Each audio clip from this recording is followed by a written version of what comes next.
I'm Emily Carter, 32 years old, living in a modest suburb just outside Chicago. I work as a project manager at a mid-sized tech company, a job that pays the bills but rarely earns me any applause.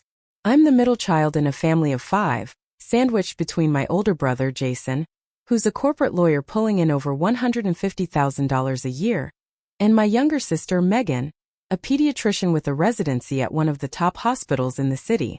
Growing up, I was always the quiet one, the one who faded into the background while my siblings took center stage.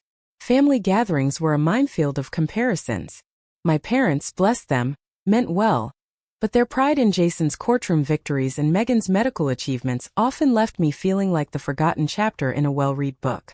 "Emily, when are you going to find a real career?" my dad would ask, half joking but with a sharp edge that cut deeper than he realized. My mom, ever the peacemaker, would quickly add, "You're doing fine, honey, just in your own time." But those words never quite reached the part of me that longed to be seen. At school reunions, the pattern repeated itself. I'd show up in my usual practical clothes, nothing flashy, nothing designer, and immediately the whispers would start. "Still working retail?" someone would mutter. Or, "I heard Jason just bought a new house in Lincoln Park." I'd smile politely, but inside a storm brewed. It wasn't just about money or status. It was about feeling invisible, like I was a shadow cast by their brighter lights. One time at a family barbecue in 2018, my uncle leaned over and said, "You know, Emily, you really should think about settling down and starting a family. That's what matters." I nodded, forcing a laugh, but the words echoed in my mind long after. It wasn't that I didn't want those things, but I wanted more validation for my own path, my own dreams. I remember telling my best friend Sarah once, "Sometimes I wonder if they even notice me, or if I'm just background noise in their success stories." She looked at me, eyes steady, and said, "Emily, you're not invisible. You just haven't let them see the real you yet." That conversation stuck with me. It made me realize how much I'd internalized their expectations and judgments. I wasn't just competing with my siblings. I was fighting the weight of their assumptions, the unspoken rule that my worth was measured by how loudly I could shout my achievements. Living in a 2-bedroom apartment I've rented for the past 5 years, I've learned to keep my head down and work hard, even if no one notices. But every time I hear about Jason's latest promotion or Megan's new research grant, a small part of me aches. Not because I'm jealous, but because I want to be recognized. Not just as their sister, but as Emily, someone who's carving out her own place in the world. So here I am at 32, still trying to find my voice in a family that's loud with success but quiet on understanding. I wonder, how many of us are living in the shadows of others' expectations, waiting for a moment when we can finally step into the light? What does it really take to be seen for who we truly are? I'd love to hear your thoughts. Last year, everything I thought I knew about my family and myself was turned upside down. Right in the middle of my older brother Jason's wedding. It was supposed to be a joyful occasion, a celebration of love and new beginnings. Instead, it became the moment I felt utterly invisible and deeply wounded. Jason's wedding was a grand affair, held at a luxury venue in downtown Chicago. The guest list was over 200 people, including family, friends, and colleagues from his high-powered law firm. The couple had spent nearly $75,000 on the event: lavish floral arrangements, a 5-tier cake, and a live jazz band. The wedding registry was filled with expensive gifts, from designer kitchenware to a honeymoon package worth $15,000. Everyone expected it to be perfect. I had been quietly excited for Jason, despite the usual undercurrent of feeling like the lesser sibling. But as the day approached, I started to notice subtle signs that I wasn't exactly welcome in the spotlight. My name was missing from the official seating chart for the head table, and when I asked my sister Megan about it, she shrugged and said, "They probably just forgot. It's not a big deal." On the morning of the wedding, I spent hours trying to find something appropriate to wear. My budget was tight, between investing $50,000 of my savings and taking out a $100,000 small business loan to launch my tech startup. I couldn't afford a new dress. I settled on a simple navy blue dress I'd bought 3 years ago, paired with a worn leather jacket. It wasn't glamorous, but it was me.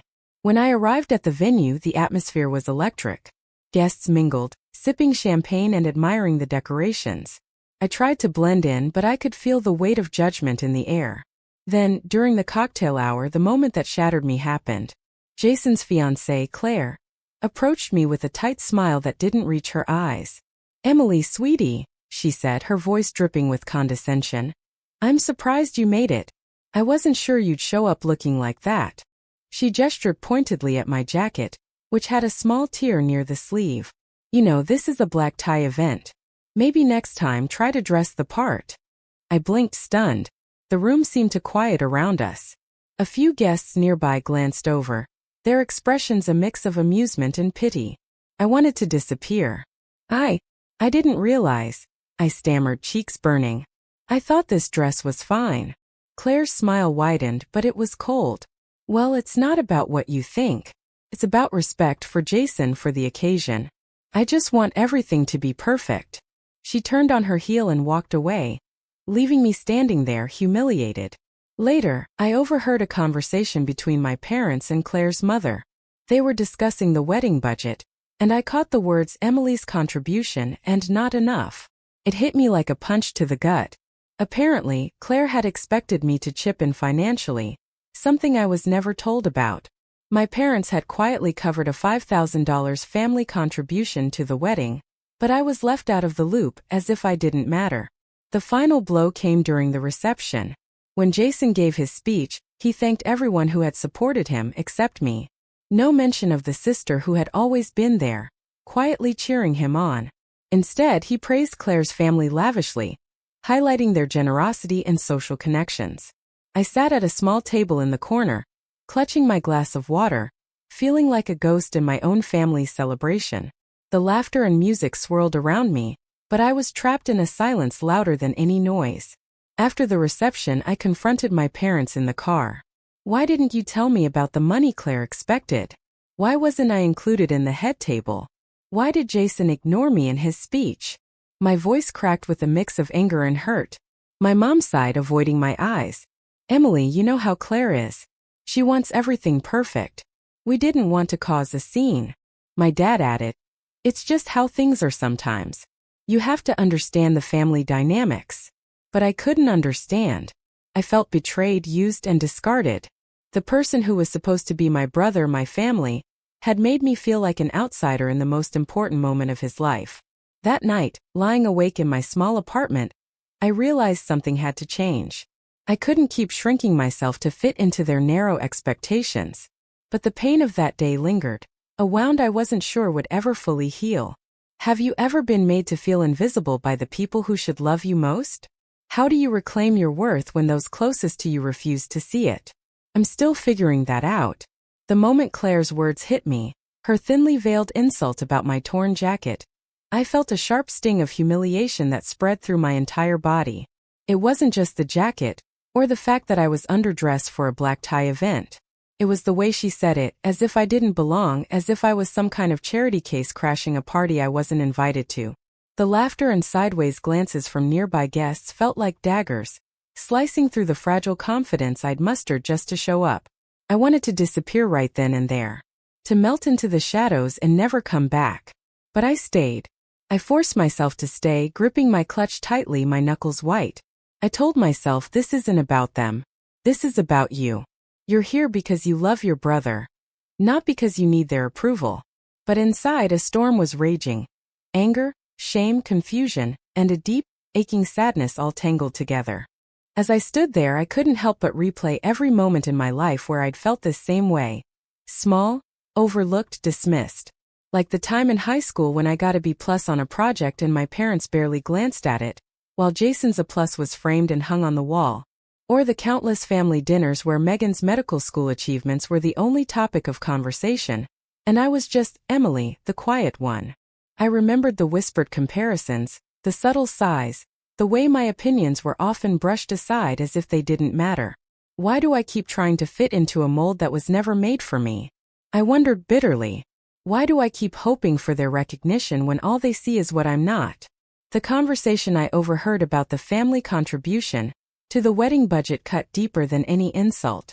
$5,000. That was a lot of money for me, money I didn't have. I'd poured every penny I could spare into my startup, risking my savings and taking on a $100,000 loan. And yet, here I was, expected to pay for a celebration that made me feel like an outsider in my own family.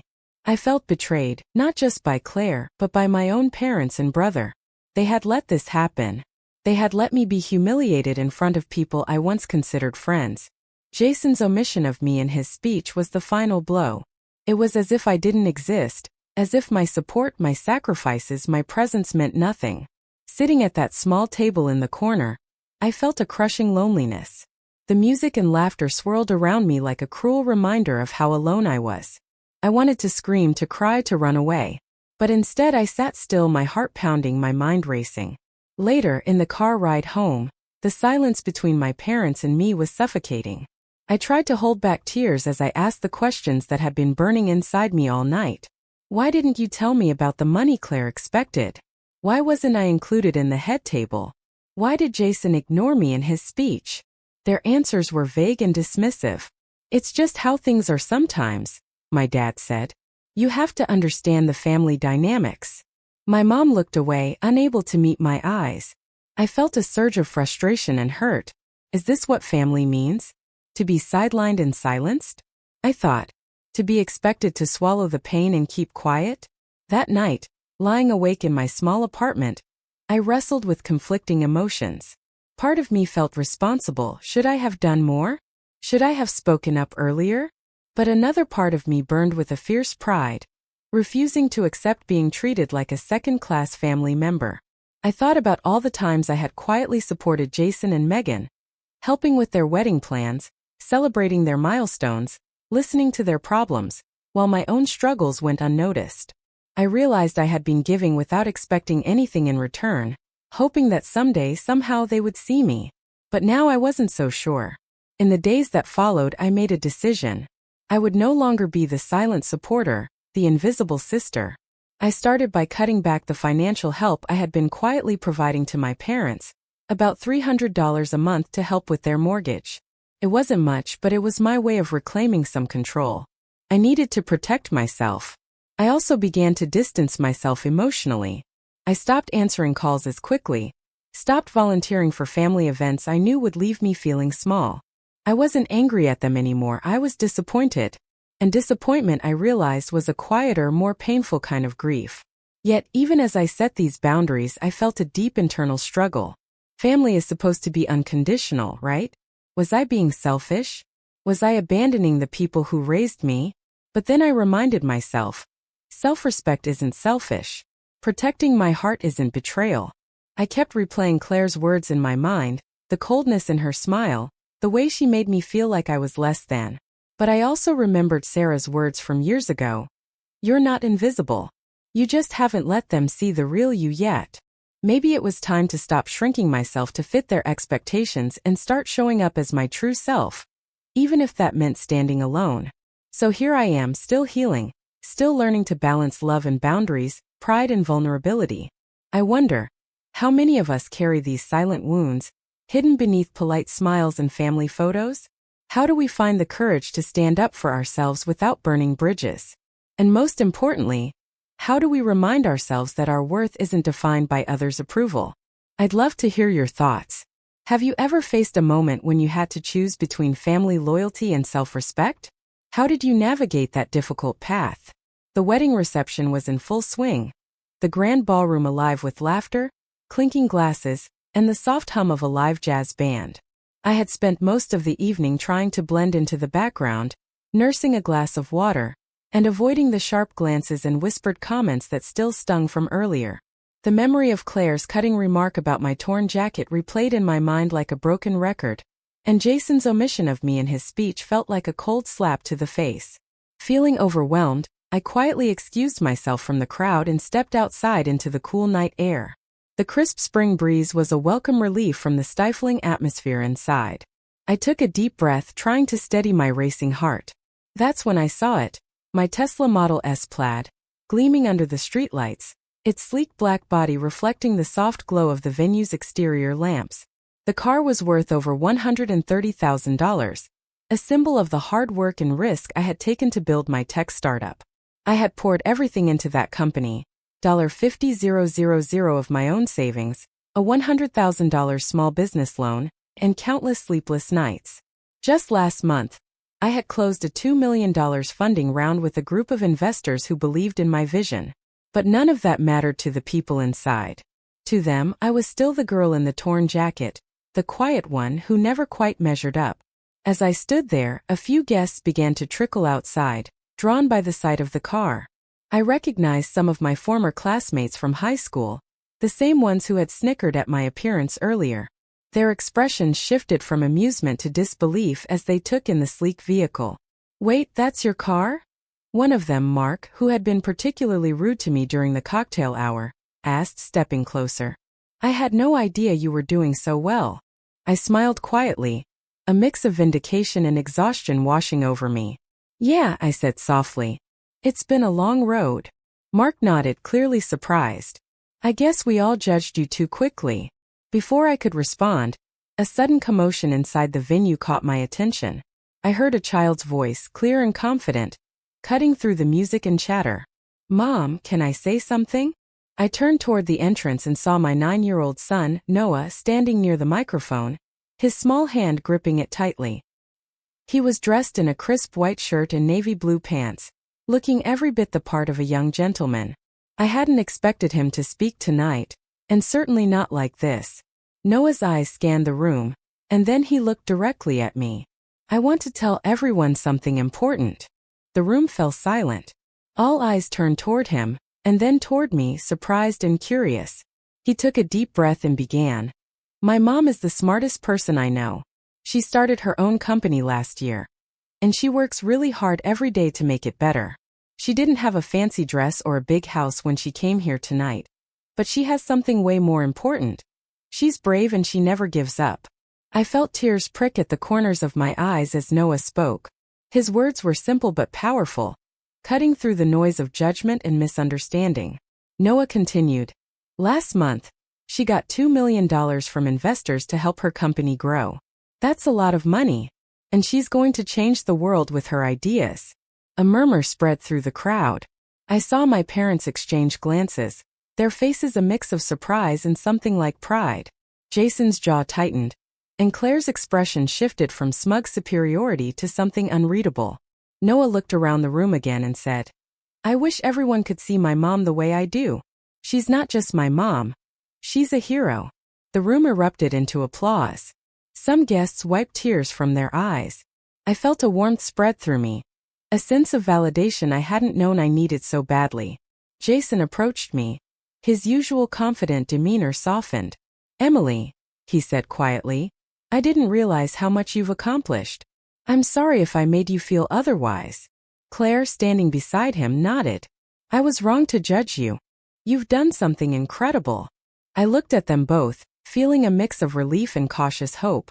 "Thank you," I said. "But this isn't about proving anything to anyone. It's about being true to myself."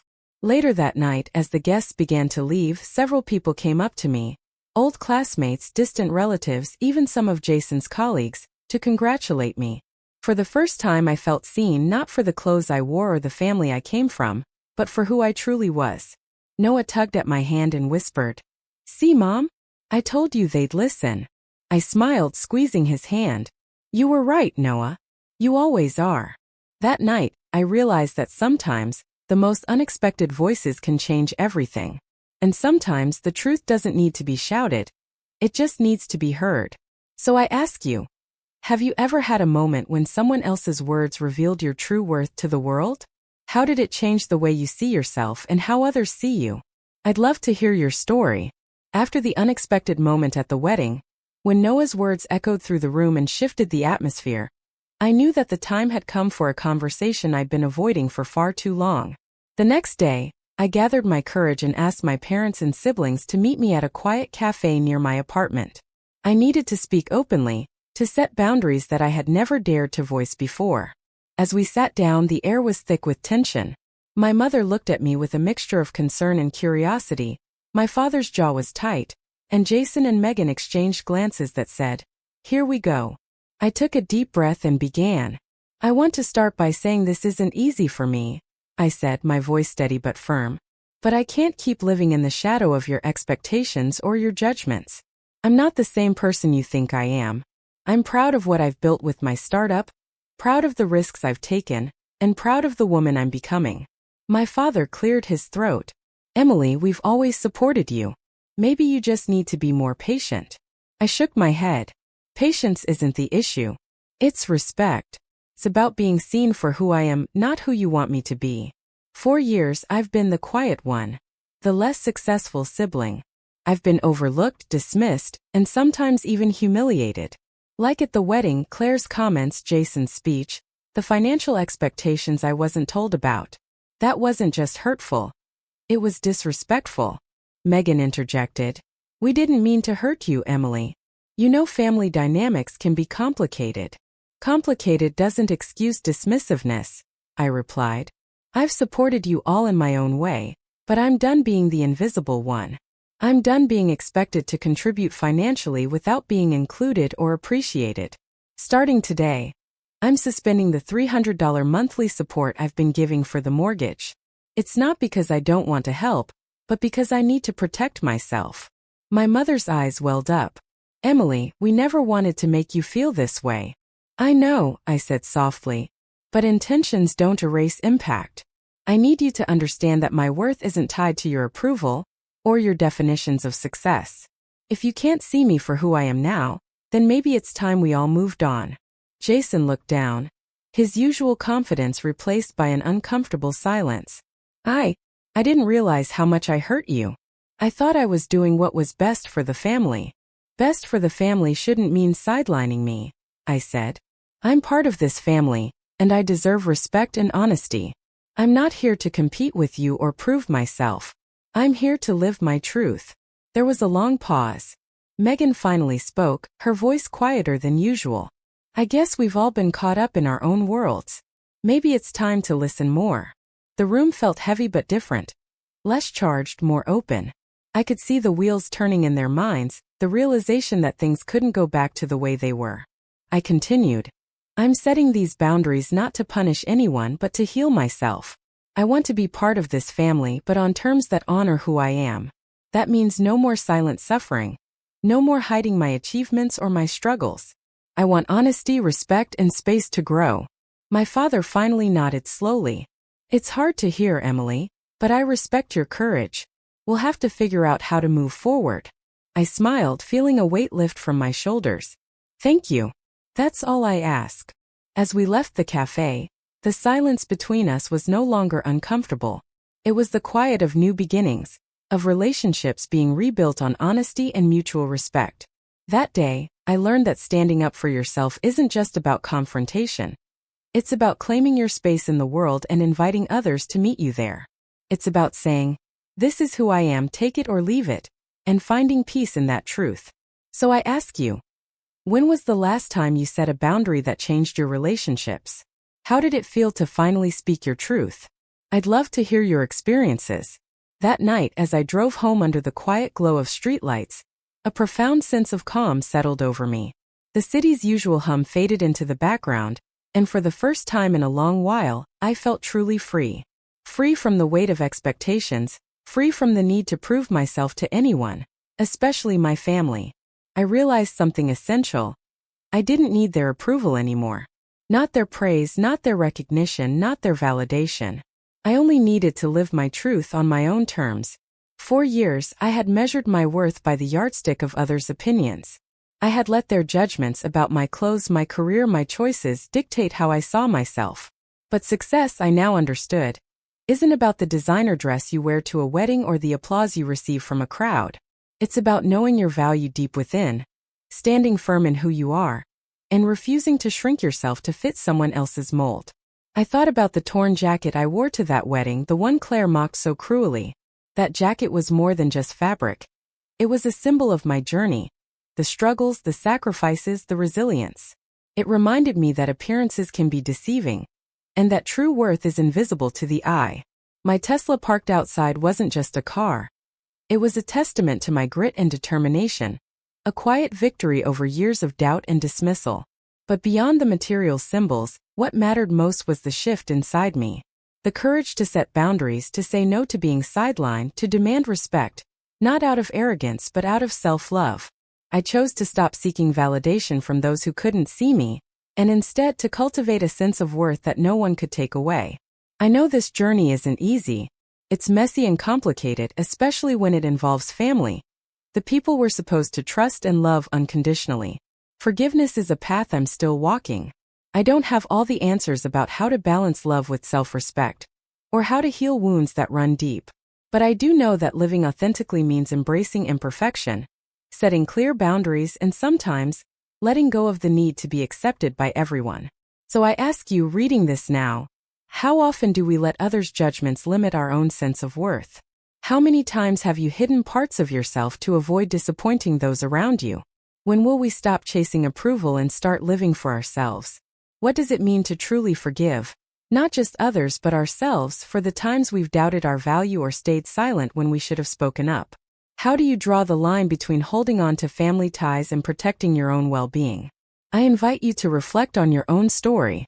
Have you ever faced a moment when you had to choose between fitting in and standing out? How did you find the strength to claim your space? What boundaries have you set that changed your life? Our worth isn't defined by the clothes we wear, the car we drive, or the titles we hold. It's defined by the courage to be ourselves, the resilience to rise after being knocked down, and the grace to keep moving forward despite the noise. Thank you for listening to my story. I hope it encourages you to embrace your own truth, to stand tall in your unique journey, and to find peace in the knowledge that you are enough, just as you are. What's your truth? I'd love to hear it.